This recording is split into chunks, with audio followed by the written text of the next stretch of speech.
Muy buenas tardes a todos los presentes.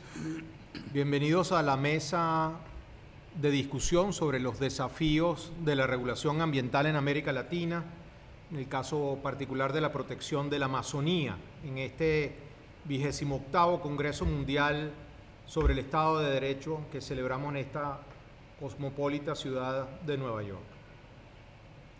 Ante todo, quiero expresar mi especial agradecimiento a la World Jurist Association y a la World Law Foundation, en la persona de su presidente, don Javier Cremades García, y a todo su eficiente equipo, por este espléndido congreso y en especial por la iniciativa de patrocinar esta mesa de discusión sobre este desafiante tema de la regulación ambiental de la Amazonía.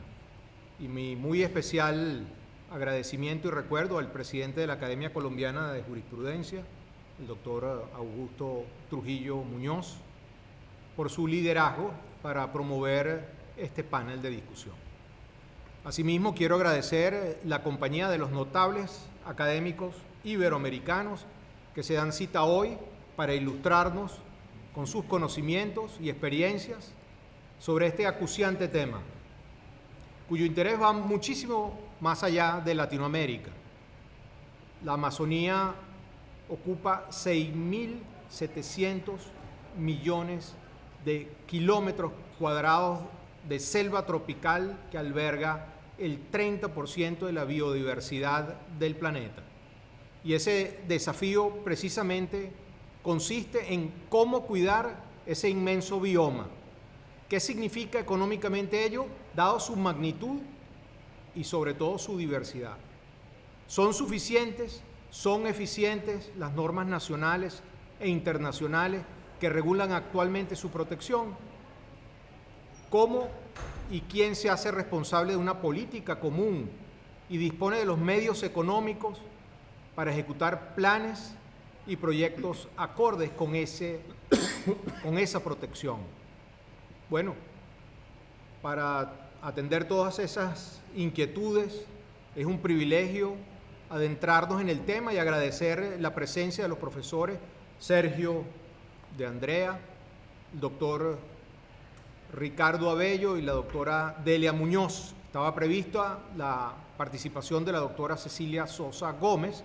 Lamentablemente, por un tema de visa, no podrá estar con nosotros en el día de hoy. Sin embargo, en la postproducción del evento estará integrado un video en el cual hace la presentación de su tema para el día de hoy.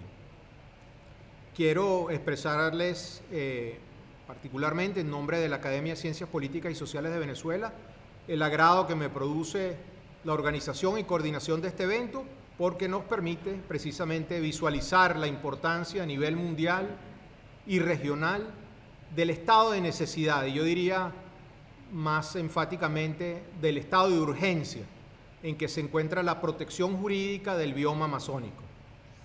Uno de los retos más difíciles que enfrentan los 9 países que ejercen soberanía sobre la Amazonía, pues se trata del cumplimiento de la obligación de garantizar por parte de los estados el derecho al medio ambiente, el que involucra otros derechos como el derecho a la vida, a la paz y todos los derechos humanos, al estar en juego la protección y el mantenimiento del ambiente en beneficio de las poblaciones del mundo futuro. Somos de la opinión de que la Amazonía hay que pensarla como una entidad, como una unidad, con la cual hay que establecer relaciones armoniosas, de equilibrio y no de dominación, porque se trata de una reserva esencial para la vida y la regulación del clima, entre otros. Por esa gigantesca extensión y riquezas naturales, se ha convertido en un foco de atención en la gobernanza ambiental global y sujeto de debate en diferentes momentos históricos acerca de la internacionalización como un bien común y como un patrimonio de la humanidad. Esta región suramericana contiene la mayor reserva de selva tropical húmeda, de biodiversidad, de agua, oxígeno, cruzada por Brasil, Bolivia, Colombia, Ecuador, Guyana, Perú, Surinam, Venezuela y la Guyana francesa.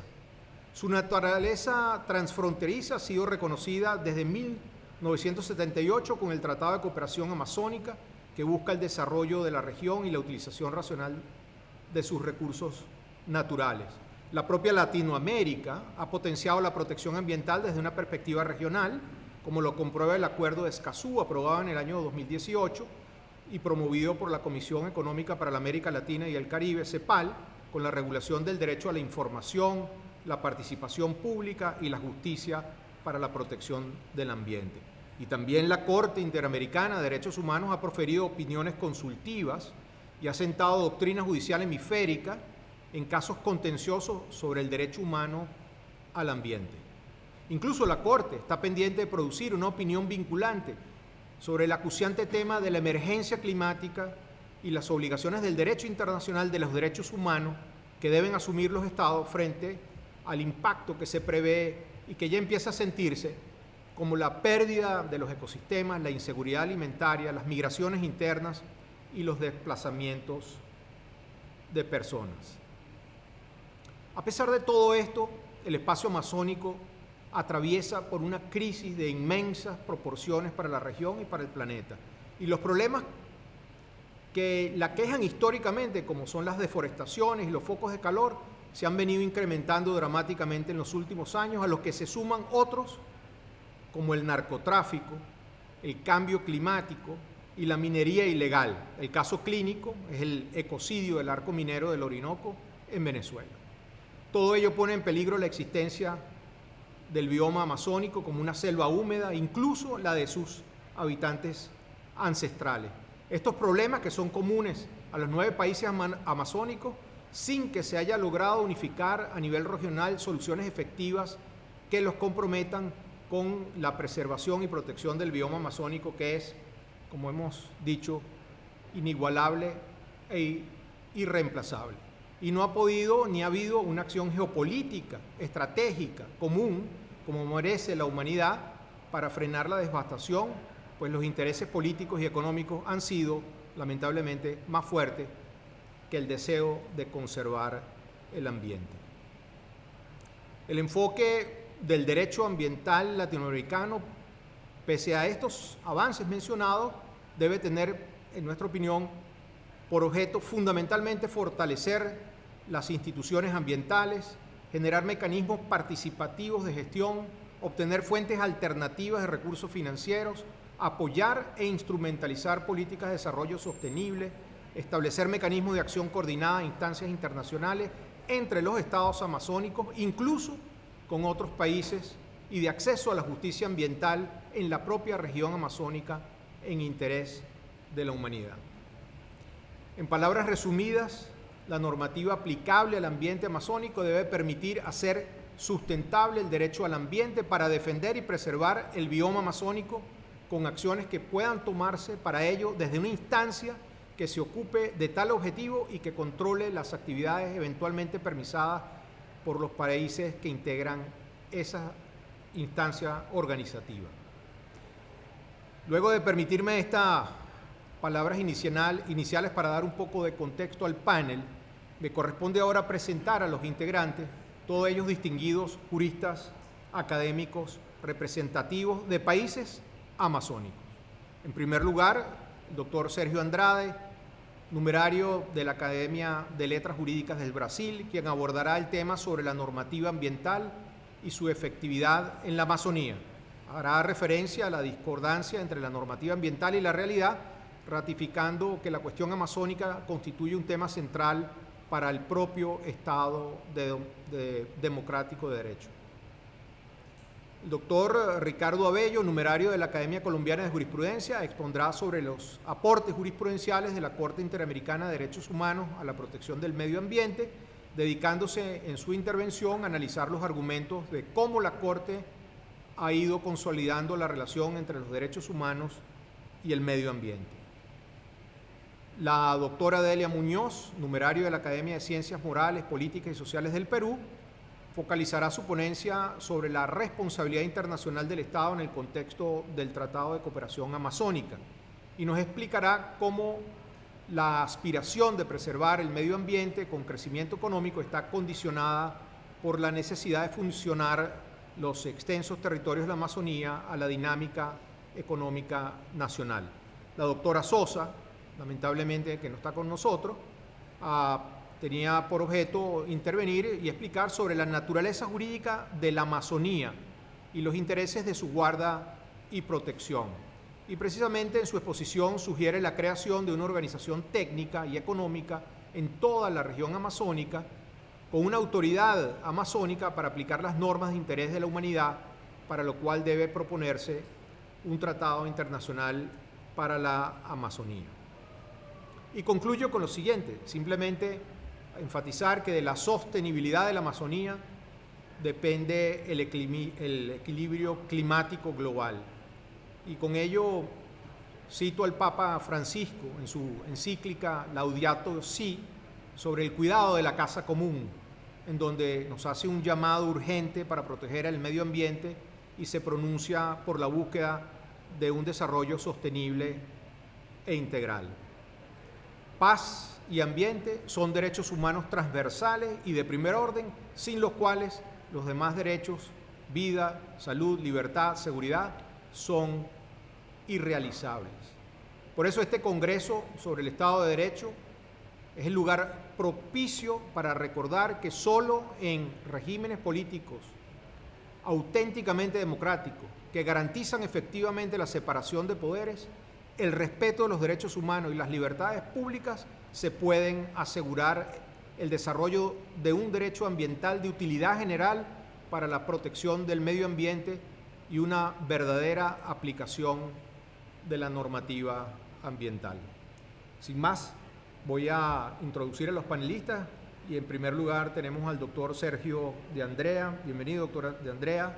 Doctor de Andrea es doctor y profesor de la Facultad de Derecho de la Universidad del Estado de Río de Janeiro y es académico secretario de la Academia de Letras Jurídicas del Brasil.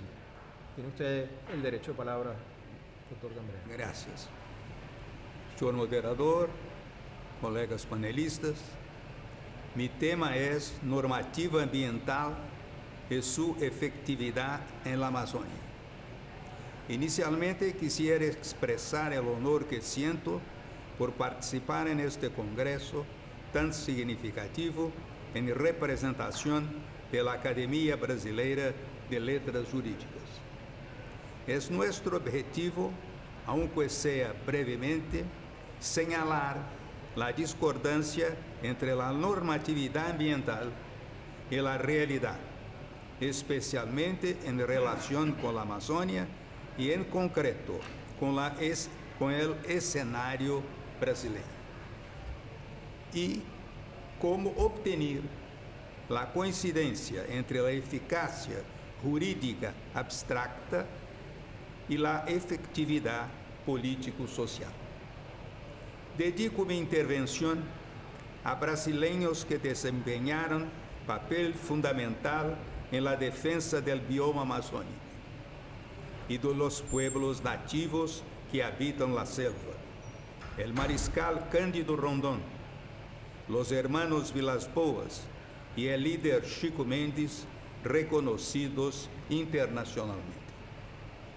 La cuestión amazónica, además de su relevancia ambiental, económica y social, constituye un tema central para el propio Estado democrático de derecho, ya que este es responsable por sus acciones y omisiones, debiendo cumplir y velar por el cumplimiento de las leyes y demás actos normativos, así como fiscalizar, prevenir y reprimir las prácticas ilícitas.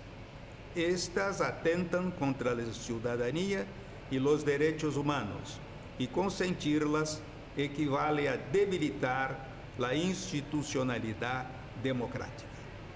Es también una cuestión que atañe a la paz, pues basta recordar los enfrentamientos entre cateadores e indígenas, y a la libertad, pues implica el respeto a la forma de ser y de vivir de estos últimos, expresión del principio de la dignidad de la persona humana.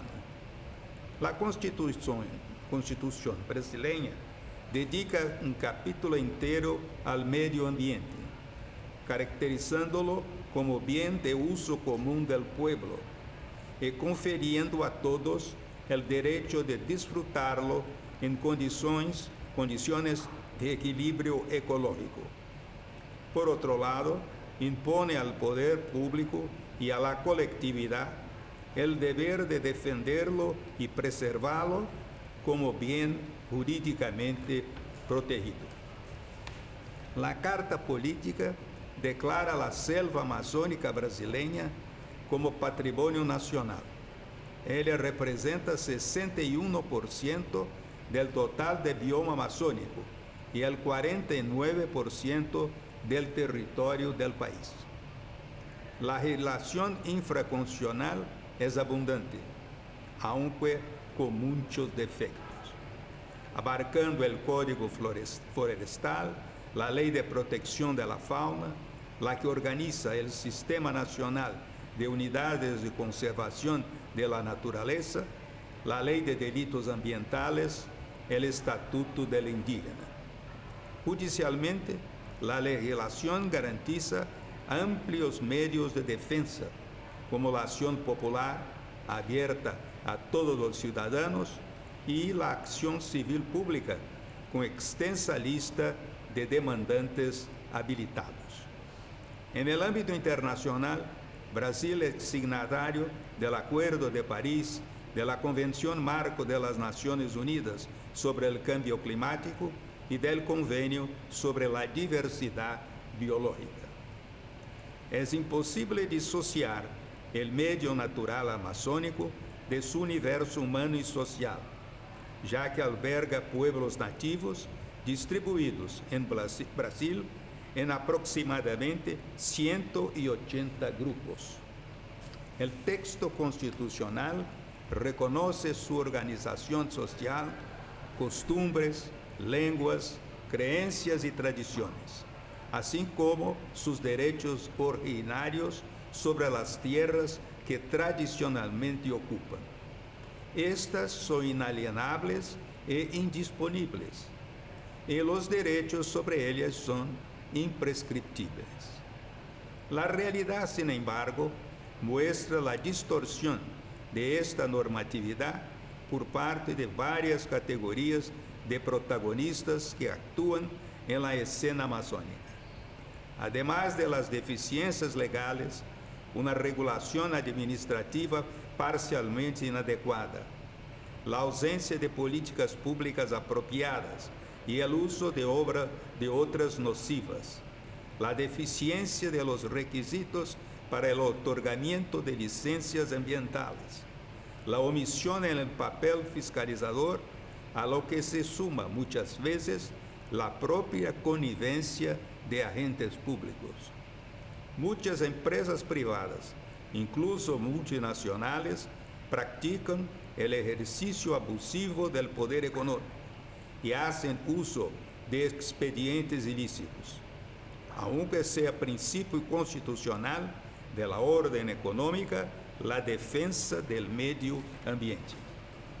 Existen diversas causas de agresión que llevan a la degradación y destrucción con pérdida sustancial de área boscosa, en el camino de la sabanización y desertificación.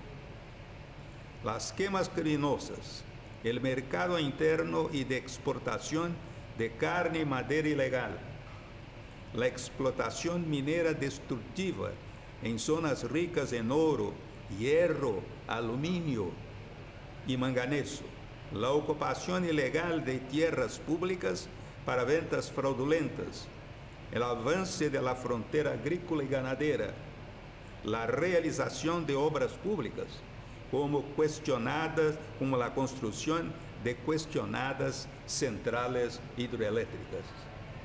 Las consecuencias destructivas alcanzan porcentajes significativos en los varios países donde ocurre panorama semejante.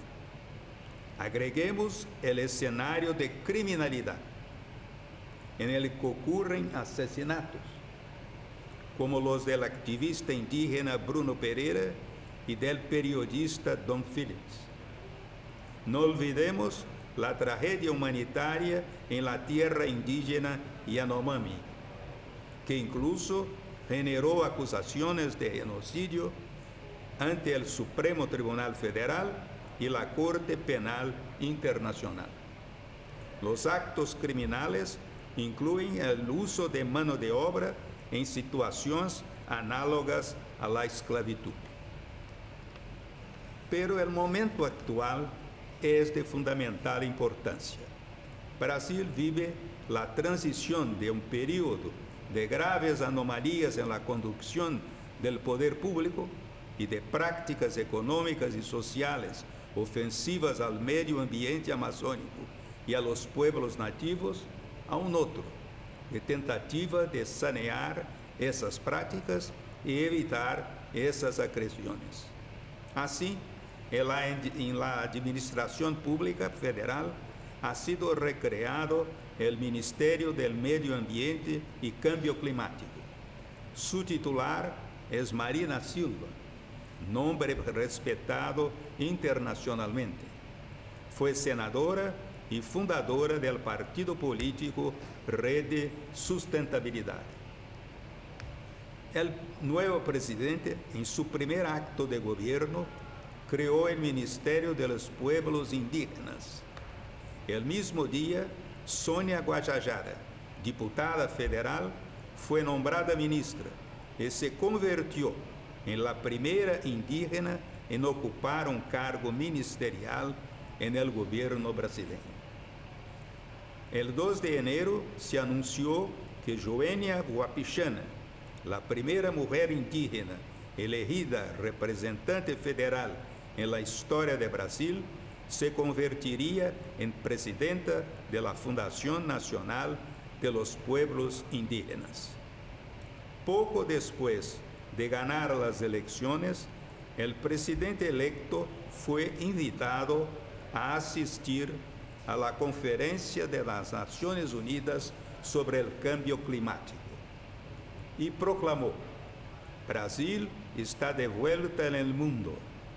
Estoy aquí para decir que Brasil está listo para reincorporarse a los esfuerzos por construir un planeta más sano, un mundo más justo. Esperamos que este retorno suponga una efectiva inversión del panorama presentado hasta ahora. Fuerzas políticas y económicas opuestas tienen, sin embargo, buscado minar esta evolución. Así, al analizar la estructura ministerial, el Congreso Nacional ha reducido la competencia de los dos nuevos ministerios. Además, la Cámara de Diputados aprobó, estando en trámite en el Senado Federal, proyecto de ley que establece el día en que se promulgó la Constitución Federal como límite de tiempo para el reconocimiento de tierra tradicionalmente ocupada por pueblo indígena, perjudicando de esta forma este su derecho originario garantizado por la Carta Política. La cuestión está siendo juzgada por el Supremo Tribunal Federal. Cuestión que merece la mayor atención es la que se refiere a la soberanía de los países amazónicos sobre la parte de su territorio ocupada por la selva, históricamente codiciada por gobiernos y empresas extranjeras. Tal codicia exige la afirmación permanente de la soberanía de los países amazónicos frente a la intención siempre latente de internacionalizar la Amazonia. Recordemos que la tesis segundo la cual la Amazonia es un conjunto de bienes públicos globales se ha traducido en la figura del Amazonas ILEAN, base de la tentativa de creación de un peligroso International Institute of Hylian Amazon.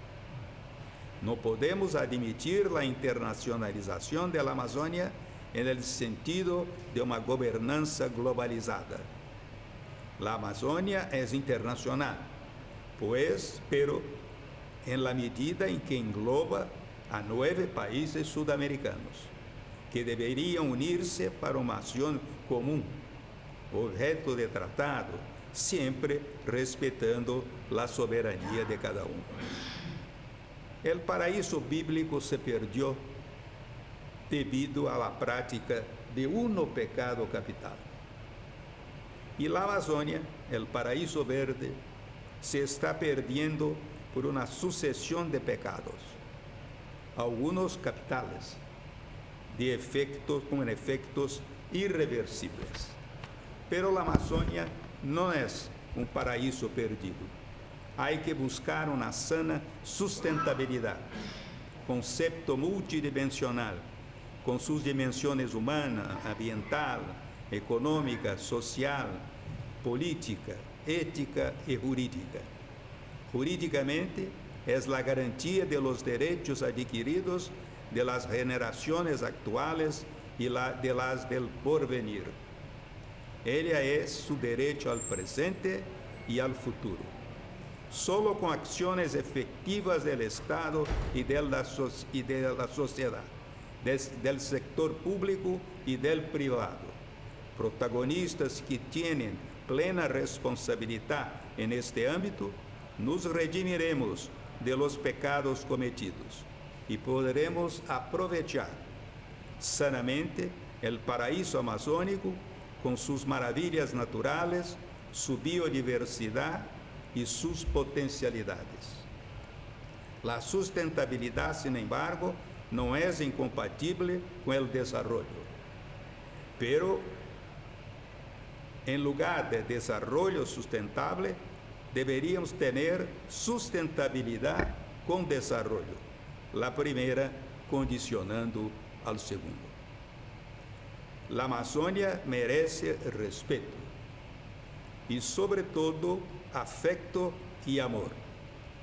Como lo ha dicho el Papa Francisco en su exhortación apostólica, es con todo su esplendor, su misterio y su drama que se presenta nuestra querida Amazonia.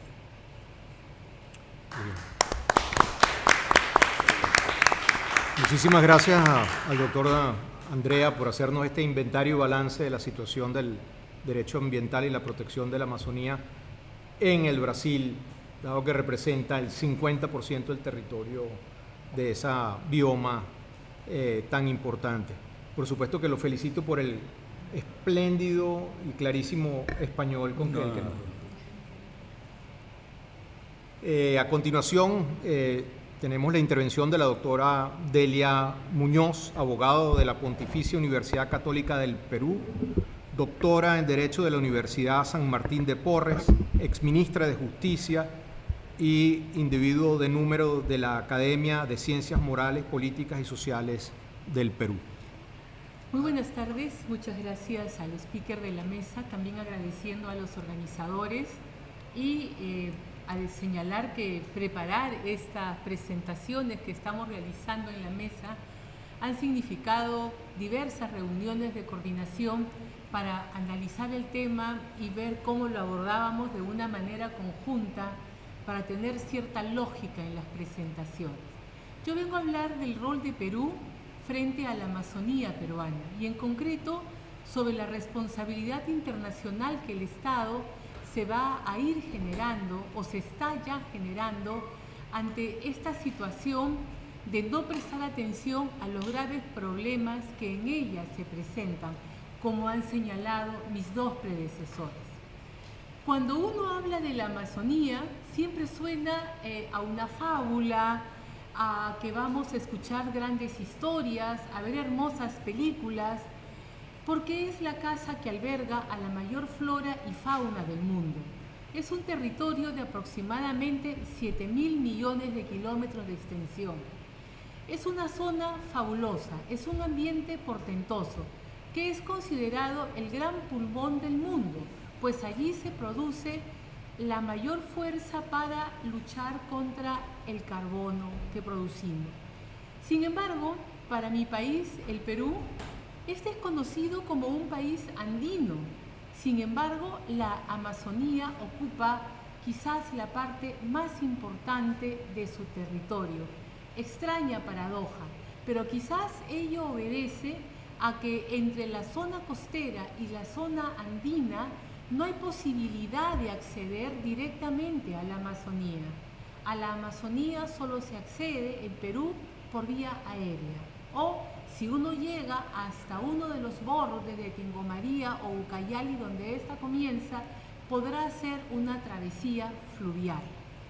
Entonces, esta desconexión territorial también es cultural y también va a ser una desconexión de carácter jurídico. Acá vamos a conversar esencialmente sobre la responsabilidad internacional del Estado frente a los retos que tiene para contribuir a preservar y asegurar la conservación de este maravilloso ecosistema que tenemos, que está afectado por la deforestación, la tala ilegal, la explotación de recursos naturales, el desarrollo de la industria extractiva en hidrocarburos, el cambio climático en su relación con la naturaleza y los pueblos originarios, todo lo cual genera una peligrosa combinación que va a generar conflictos sociales y ambientales, cuando no situaciones de ilegalidad, que van a exigir por parte del Estado una fuerte actividad de fiscalización y control, que es donde me voy a centrar. Antes de hablar de la Amazonía, tenemos que tener en claro qué cosa es el Perú.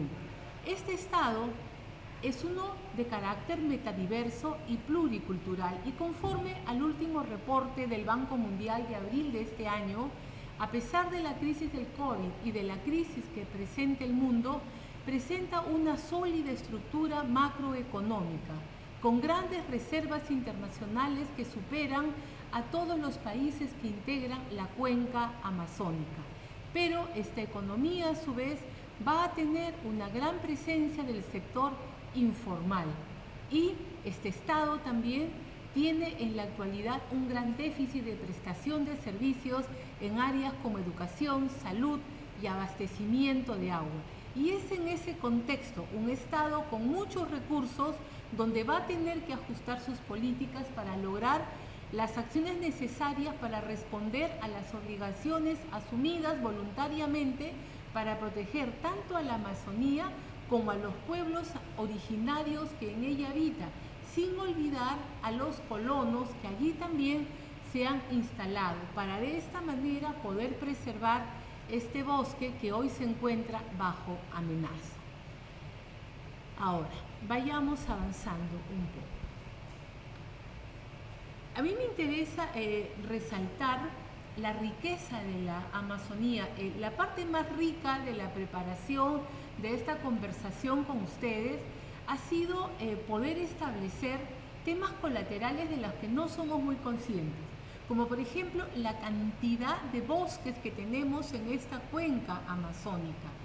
Solamente en el Perú tenemos 12.000 lagos con más de 1.000 ríos, y tenemos una posibilidad de contar con el 13% de toda la flora y fauna única que existe en el mundo, es decir, una riqueza que en pocos años va a tener un valor mucho más fuerte que el que hoy presenta. ¿Por qué? Porque el mundo está en crisis climática, y entonces la Amazonía va a ser, ojalá continúe así, no solamente el pulmón del mundo, sino el gran abastecedor de especies de flora y de fauna que aún no estamos utilizando.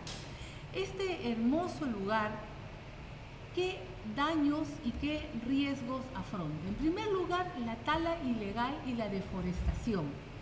El maestro Sergio nos ha dicho de los crímenes de los líderes indígenas. Los líderes indígenas vienen siendo asesinados en la Amazonía, no solamente porque representan una cultura diferente y hay una situación de repente de no reconocimiento de su cultura, sino son asesinados porque ellos buscan preservar el área en el cual viven, y en esa área existen árboles centenarios, árboles de decenas de metros, que son marcados con pinturas rojas por las mafias que realizan la tala ilegal. Y esa marca normalmente tiene dibujada una pistola, ¿no? Para que nadie se acerque, pero esas marcas que están en los árboles son el símbolo de que es el próximo que va a ser derribado por los taladores.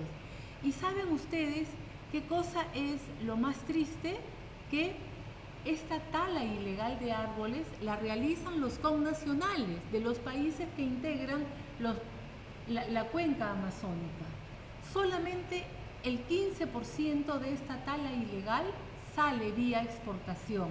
El resto es utilizado en nuestros países y concretamente en el Perú. Entonces, ¿por qué la gente se dedica a la tala ilegal? Revisaba reportes tanto del CEPLAN, que es el Centro de Planeamiento Nacional, como del INEI y otros reportes de Prevenir de USAID. Al no existir mayores ofertas laborales para las personas que se van incorporando al mercado laboral, estas fácilmente se colocan con la economía ilegal, ya sea la de la tala, como la deforestación que viene con quema, como con la de la minería ilegal. Entonces, la actividad ilegal se va a volver casi como una actividad normal en esta zona de la Amazonía tan desconectada. Eso va a llevar a que las personas incurran en el delito ambiental que está perfectamente tipificado en el Código Penal peruano, ¿no? Pero sin embargo, no hay mayores sanciones, no hay un mayor control sobre la criminalidad que se desarrolla en esta zona. ¿Qué cosa es lo que está ocurriendo? La extracción ilícita del oro, la deforestación, ¿viene por qué? También porque se da el cultivo de la coca. El Perú es el segundo país mundial productor de coca y de cocaína, y eso mueve demasiado dinero. Entonces, fíjense, hay extracción ilícita del oro, sobre todo entre las fronteras de Perú con Ecuador, todo el cerro, la cordillera, toda la zona de la Escalera, que son zonas declaradas como reservas nacionales, están siendo invadidas por mineros ilegales y extraen el oro utilizando medios prohibidos, como mercurio, todo lo cual va a generar una gran contaminación en la cuenca amazónica. Situación similar ocurre entre Puerto Maldonado, que es la zona de frontera con Brasil. Allí hay zonas donde ya es prácticamente territorio liberado, porque no puede entrar ninguna autoridad gubernamental. Entonces, esto trae también tráfico de personas, tráfico sexual de niños, ¿no? Y muy poca actividad de ganadería o industria agrícola. Bueno, ya lo he señalado, el tráfico de drogas y de madera. Esta es una realidad muy fuerte. ¿Y por qué afecta el tráfico de drogas y de madera a la Amazonía? No solamente por la depredación de los árboles que son retirados y de la preciosa fauna que puede haber, sino porque se construyen pistas de aterrizaje clandestinos, para lo cual hay que quemar el bosque y hay que aplanarlo. Entonces, esta es una situación sumamente delicada que viene afectando en ciertas áreas del país hasta el 80% de bosques depredados en la región Ucayali, según el reporte de Yaranga y de Geobosques al del 2021. Y en cuanto a la extracción ilegal del oro, no es una cosa mínima. El 28% de la extracción ilegal del oro que se realiza en el Perú, que es bastante, se realiza en la Amazonía. ¿Qué cosa es lo que ocurre? En el Perú, para poder exportar el oro, ese tiene que ser legítimo. Entonces hay países como Bolivia y recientemente Colombia, que ha flexibilizado el tema de la legalización del oro.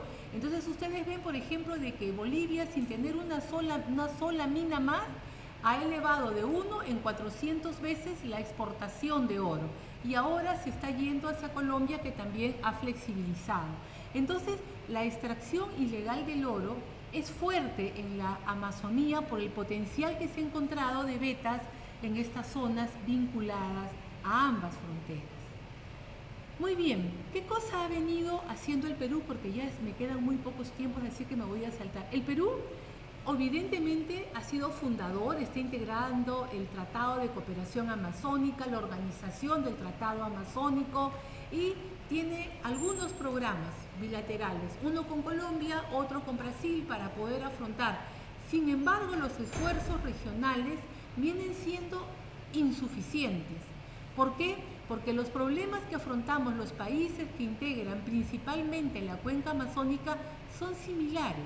Hay una grave afectación no solamente al medio andino, al medio ambiente, sino principalmente a los pueblos amazónicos. Tenemos incluso poblaciones no contactadas, y estas poblaciones son las que están viéndose seriamente afectadas y podrían llegar al exterminio. Y el exterminio de una población es seria porque perdemos cultura, perdemos una forma de ver el mundo que merece ser respetado. En el Perú también tenemos una amplia regulación en materia medioambiental sobre áreas protegidas, fauna, inversión y la ley de consulta previa.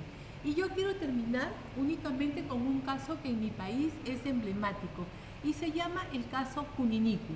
Es una población afectada desde el año 2014 en que se detectó por derrames petroleros en la zona del oleoducto que transita por la Amazonía.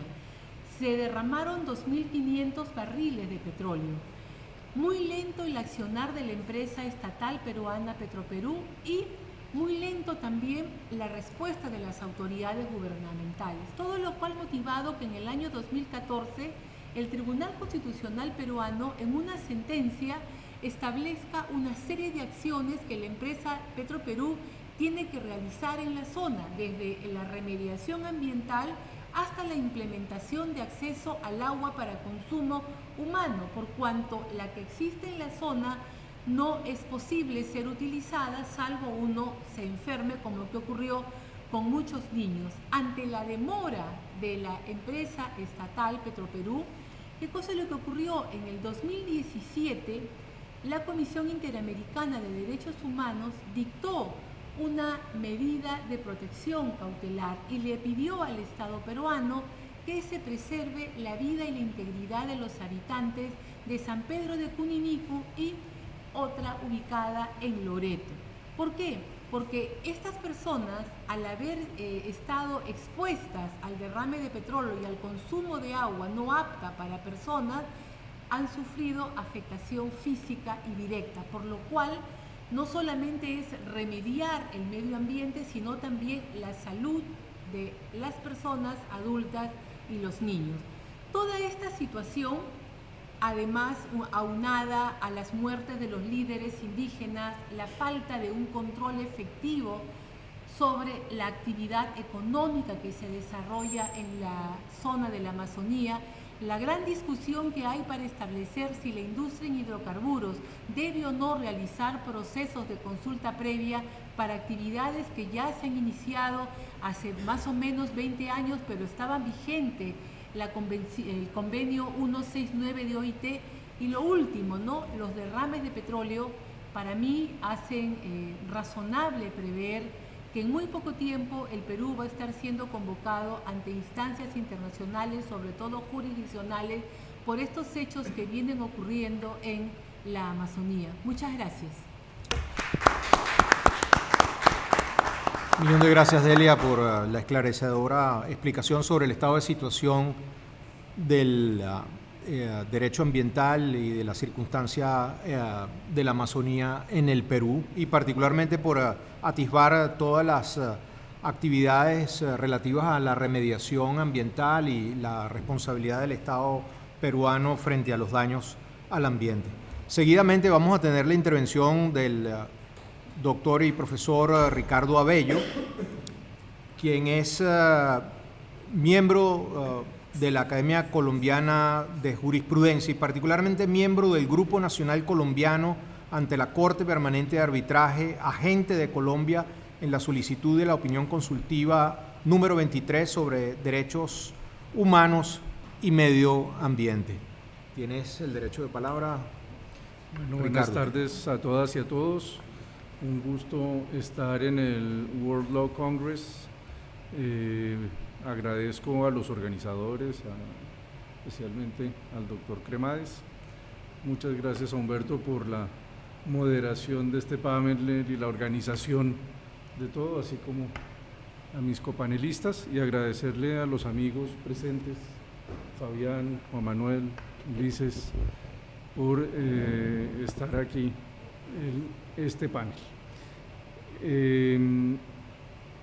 Para mí es muy honroso además estar en nombre de la Academia Colombiana de Jurisprudencia y agradecerle también al presidente Augusto Trujillo por haberme propuesto para estar aquí.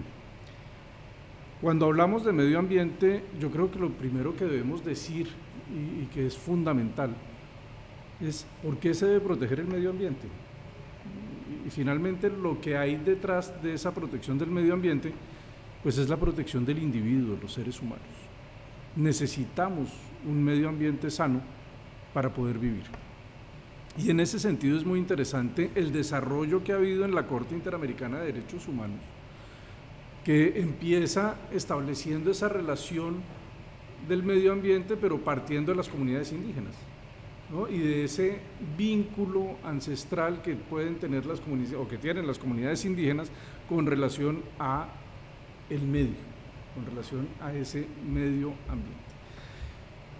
Entonces, cuando el gobierno colombiano me pidió que presentara una opinión consultiva sobre medio ambiente ante la Corte Interamericana, que no era muy claro qué era lo que tocaba hacer, pero lo que querían el gobierno en su momento era precisamente cuidar el medio ambiente marino, ¿no? Entonces, ¿cómo pasamos del medio ambiente marino a la Amazonía? Pues en ese sentido Colombia tiene esa posición geográfica absolutamente privilegiada de estar con un lado en el Mar Caribe, el otro en el Océano Pacífico y estar también en la Amazonía. Cuando decidimos presentar ya el documento escrito, un trabajo pues con un gran equipo que trabajamos para el gobierno, como lo mencioné, teníamos un problema bajo la perspectiva del derecho internacional y de ahí fueron surgiendo más problemas. El primero es el derecho internacional. Siempre el medio ambiente había sido trabajado bajo una perspectiva interestatal. Entonces, el derecho del medio ambiente era entre estados, que era entre estados las normas relativas al medio ambiente. Y pues tenemos varios casos como el lago Lanú y otros que eran los que desarrollaron ese medio ambiente interestatal. Entonces, lo primero que teníamos que hacer era mostrarle a la Corte Interamericana de Derechos Humanos que había que pasar de un derecho del medio ambiente a un derecho al medio ambiente. Y ese era en ese momento donde sí se podía dar el salto para llegar y establecer el vínculo entre ese derecho al medio ambiente y los derechos humanos. Entonces, se logró resolver eso y logramos encajarlo en los artículos 4 y 5 del Pacto de San José, vida y integridad. Entonces, en ese sentido, una vez ya aterrizado el tema, surgía un segundo inconveniente, y es que el artículo 1 establece claramente que la responsabilidad recae sobre un Estado. Y aquí lo que necesitábamos presentar era cómo la responsabilidad recae sobre varios estados y cómo es la comunidad en sí misma, como lo establece el Convenio de Cartagena para la protección del Mar Caribe. Hay una responsabilidad conjunta y es esa responsabilidad conjunta la que tocaba señalar y hacer un especial énfasis en ella. Nosotros redactamos las preguntas, debo admitir que quedaron complejas, difíciles de comprender, y yo creo que en eso la Corte hizo un gran trabajo, que sabíamos que lo iba a hacer, y era volver a redactar esas preguntas, y es cuando la Corte Interamericana lo vuelve general. Deja de ser específicamente para el Mar Caribe y lo vuelve un tema de todo el hemisferio. Y en su decisión, y ese es un punto absolutamente interesante, porque siempre lo primero que me dijeron cuando tuve que salir a explicar la opinión consultiva, el resultado es, pero esto es una opinión consultiva, no es vinculante. Dice, no es vinculante, pero lo será, porque ningún Estado puede llegar, donde le llegue un caso a la Corte Interamericana sobre un tema donde ya se ha pronunciado en una opinión consultiva y el Estado haya actuado en contra, pues difícilmente ese Estado va a poder demostrar que no tiene esa responsabilidad frente al sistema interamericano. Y entonces, lo primero que dice la Corte, y aquí es también retoma una decisión del año 51, el del caso del Estrecho de Corfú de la Corte Internacional de Justicia, en el que vuelve a hablar y dice, es que aquí la responsabilidad la tiene el Estado que ejerza la autoridad o tenga el control efectivo sobre el lugar donde se generó el perjuicio. Y ese es el primer punto donde finalmente logramos sacar que se ampliara también ese artículo 1, ¿no? Porque estamos hablando de comunidades, de grupos que habitan en una determinada región, y allí, con relación a eso, ¿qué pasa cuando hay daño transfronterizo? ¿No? Que es los trabajos de la Comisión de Derecho Internacional al respecto también fueron supremamente útiles para poder sustentar y presentar la opinión.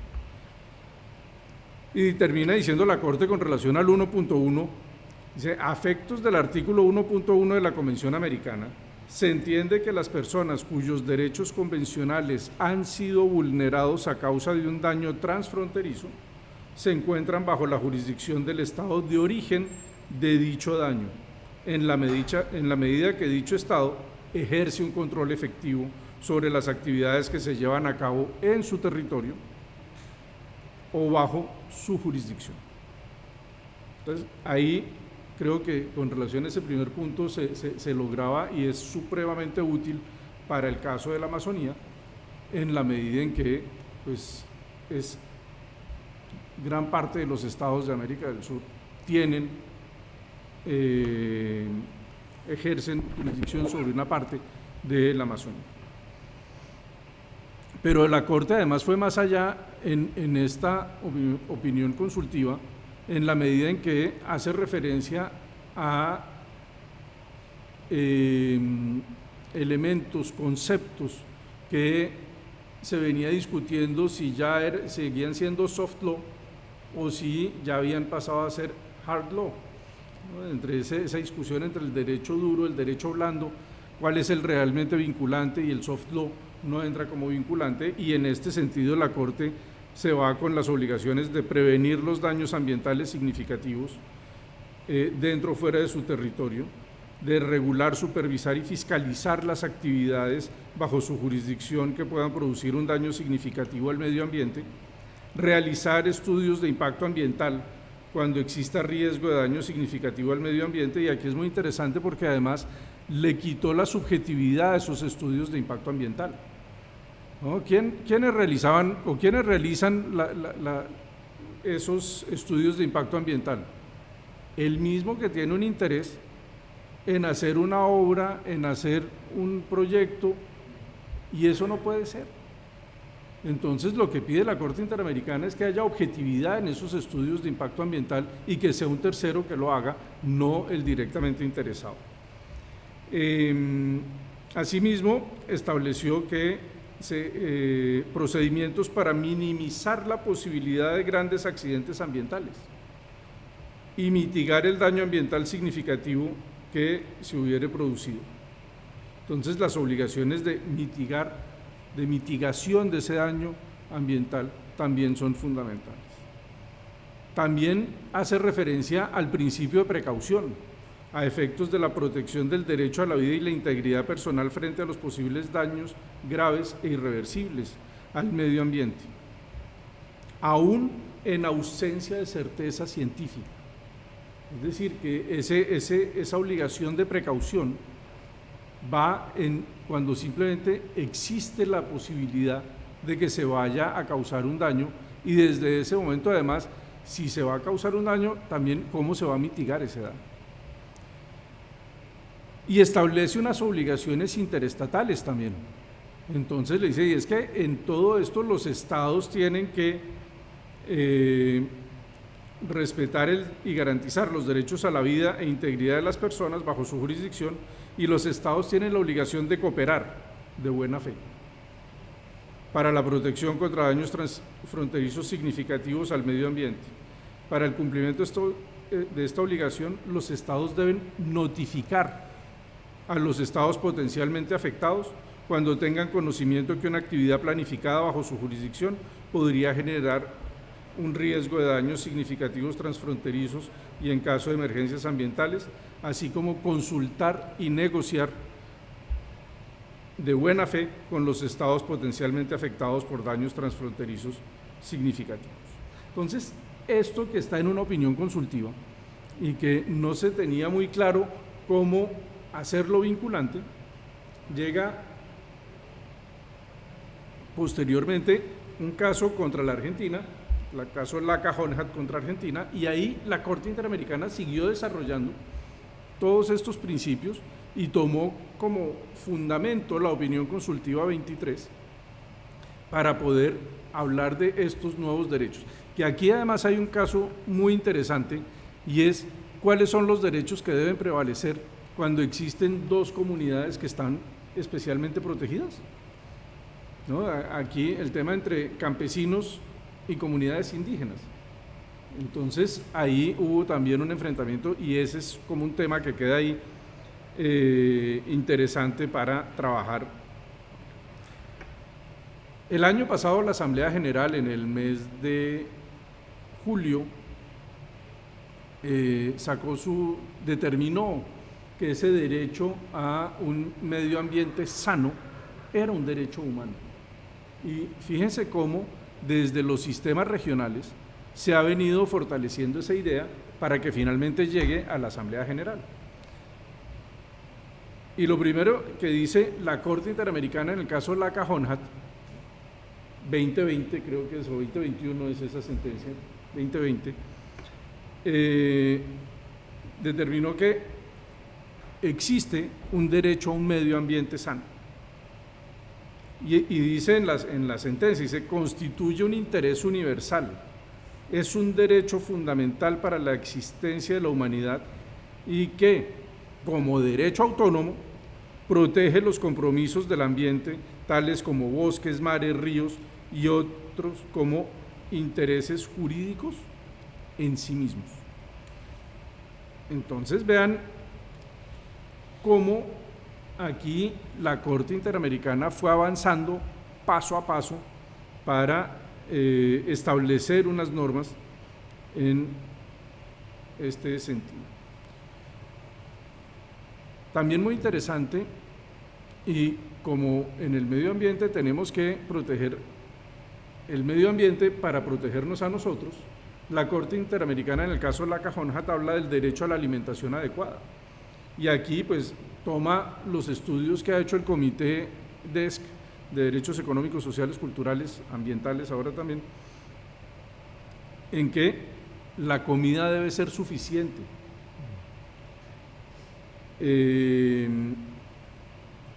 Que establece un vínculo con el medio ambiente sano, declarando que es indisociable que la justicia social, y exige la adopción a nivel nacional como a nivel internacional de políticas económicas, ambientales, sociales, apropiadas que apunten a la eliminación de la pobreza y la realización de todos los derechos del hombre por todos. Establece también la existencia del derecho al agua.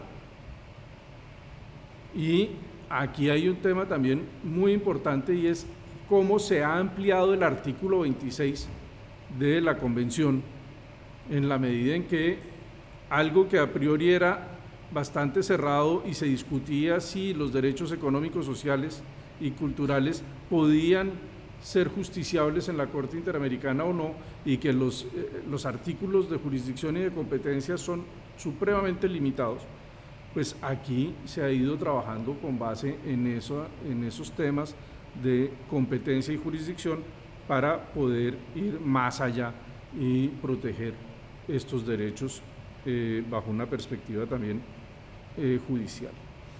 Hace obviamente, cuando habla del derecho al agua, la resolución 64 de la Asamblea General de las Naciones Unidas, 64/292 de julio del 2010, donde se reconoce el derecho al agua potable y limpia y sana como un derecho humano, esencial para el pleno desarrollo de la vida y el ejercicio de los derechos humanos.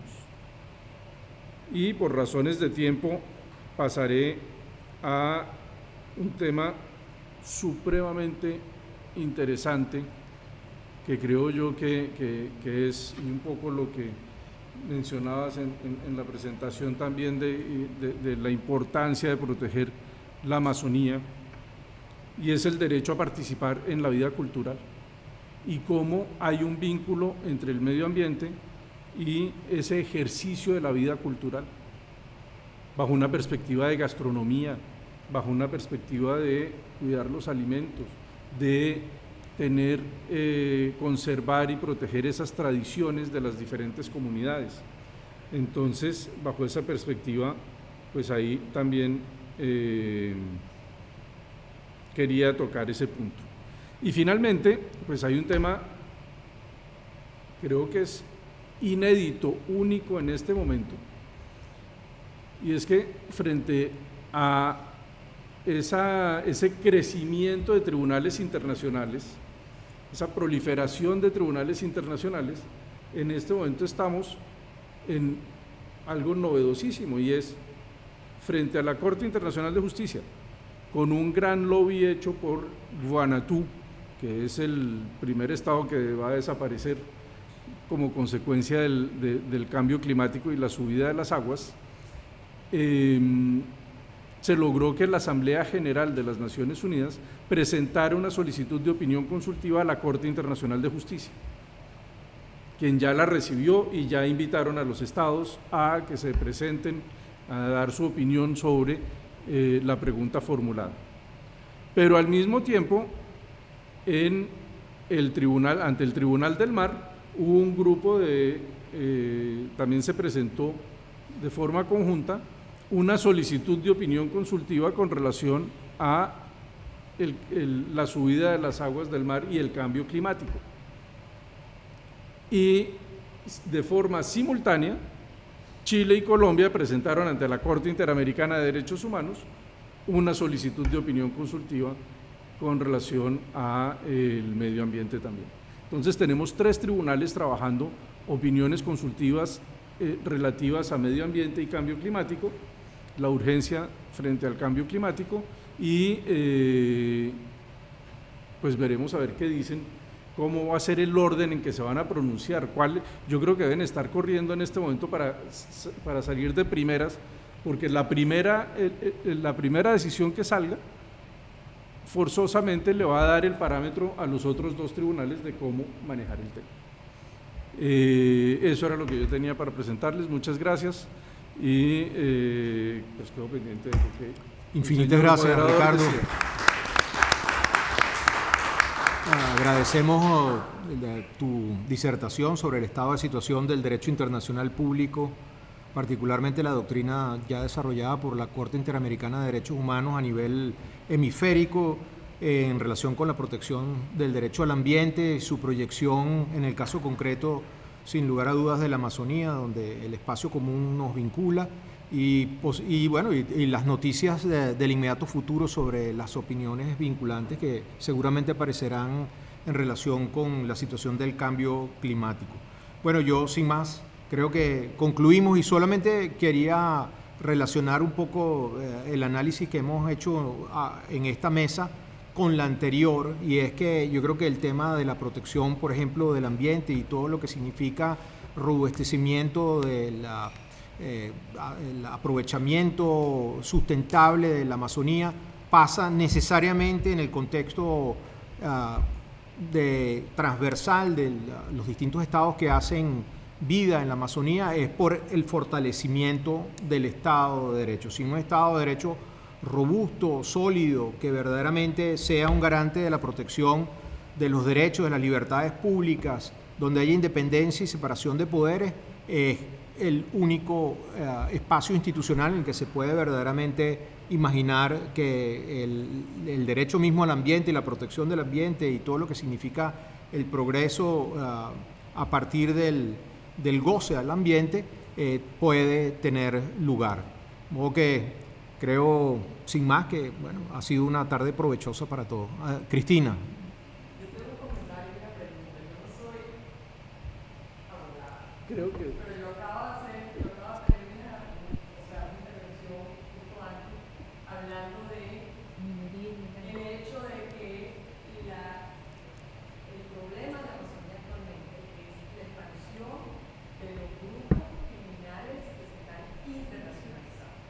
Entonces mi pregunta es, ¿cómo hacer vinculante todas estas maravillas de leyes, tratados y todas estas cosas ante la expansión de la criminalización de ELN, FARC, PCR,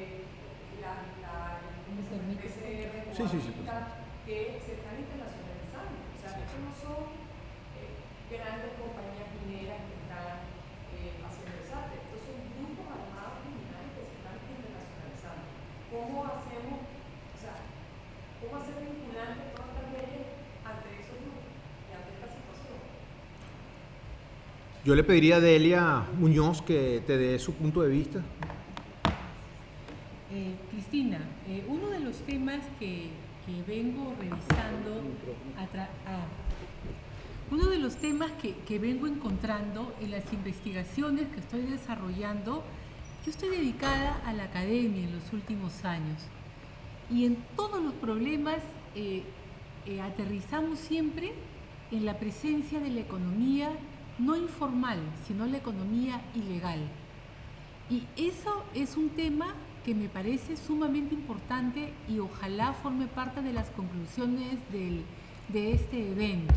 En América Latina, los problemas que tenemos a nivel de funcionamiento del Estado, a nivel de la utilización, todo está promovido por la economía ilegal. Mientras no incorporemos esos conceptos en la ejecución de las políticas públicas y no abordemos ese tema, la economía ilegal se va a comer a los estados latinoamericanos. Por eso yo no he tenido tiempo de desarrollar, porque una presentación de 15 minutos es muy pequeña. Yo señalaba la fuerte presencia de estos ejércitos armados entre Perú y Bolivia y Brasil, y esta irradiación, o sea, si uno ve ahora las fotos Google del Cerro La Escalera entre Perú y Ecuador, hueco por todas partes, ¿no? Entonces, ese es un tema en el que los estados van a tener que dejar de lado el tema de que, en este tratado dice A, tiene B, van a tener que hacer coaliciones mucho más fuertes, van a tener que hacer intervenciones tipo de guerra, porque son grupos que están depredando no solamente la tierra, el medio ambiente y todo lo bueno, sino esclavizan personas. Y son temas de los que no se están hablando. Todo el mundo se queda en el tratado, la norma, la constitución. Es lo que decía en uno de los primeros paneles de la mañana. Nosotros como abogados nos quedamos en la abstracción de la norma que va a funcionar, pero abajo tienes a miles de personas que manejan muchísimo dinero, ¿no? Y que son los que te arman pues todas las situaciones de conflictividad y depredación que estamos viviendo. Hay una mesa, pero yo quería ir porque era abordado en la minería ilegal, pero se cruzaba con la otra de la academia. Yo pienso que los estados no toman conciencia, a 10 años o a 15 los estados van a estar en manos de estos mercaderes de lo ilícito, ¿no? Del caso venezolano. Claro, para mí eso es lo que viene. El maestro en la mañana me decía de que estamos en el reino de la cacrocacia, ¿no? Y realmente si es de que... Doctor Gruber. Sí, ¿no? Si esto continúa así, los estados van a tener solamente... Yo pienso, para no complicar a otros estados, ¿no? Porque conozco lo de mi país, que dentro de unos años el gobierno va a ser solamente el gobierno de la capital. Y para de contar, ¿no? Para de contar. Y bueno, ahí nos vamos a quedar todos con muchas constituciones, tratados y acuerdos, pero con una realidad que funciona por otro lado. Doctor Gruber. Sí, esta intervención yo agregaría algo más que agrava la situación, es que no solo son grupos ilegales y a veces extranjeros en cada estado, sino que es el propio estado el depredador. Lo que ocurre en el arco minero en Venezuela son los propios militares los que controlan la explotación y los que explotan. Son los dueños de las máquinas. Delcy Rodríguez, la vicepresidenta. Delcy Rodríguez, la vicepresidenta.